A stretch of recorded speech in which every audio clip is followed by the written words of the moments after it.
Ma bataille, c'est de normaliser le choix pour une femme de ne pas vouloir d'enfant.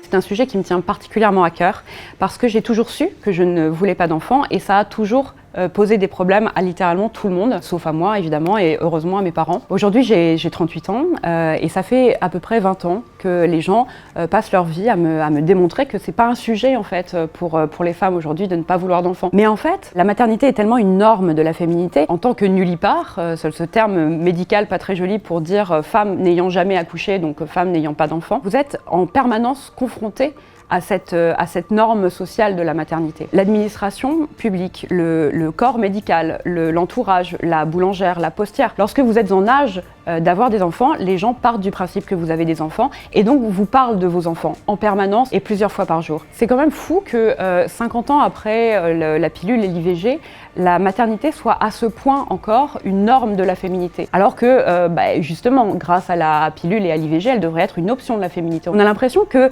la contraception et l'IVG, c'est juste des moyens finalement de programmer à la fois le nombre et le moment de ces grossesses, mais pas de se soustraire à la maternité. Et c'est ça que je dénonce. Il faudrait qu'on se rende compte que les choix individuels des femmes n'empiètent pas sur les choix des autres femmes. Je ne suis pas du tout anti-maternité ni anti-bébé, je suis juste pro-choix. Je suis pour la liberté de chaque femme de faire ses choix, de faire ses propres choix librement et sereinement. La question est taboue en France parce que la France c'est vraiment le pays où on fait le plus de bébés en Europe. Le nombre de préjugés qui pèsent sur les nullipares volontaires est assez hallucinant. Alors on est égoïste, immature, féministe, oui parce que féministe c'est forcément une insulte. On part du principe que le choix de ne pas avoir d'enfant, c'est forcément un choix aigri, un choix en colère. Mais en fait, le fait de ne pas vouloir d'enfant, ça peut être aussi un choix extrêmement joyeux, extrêmement serein.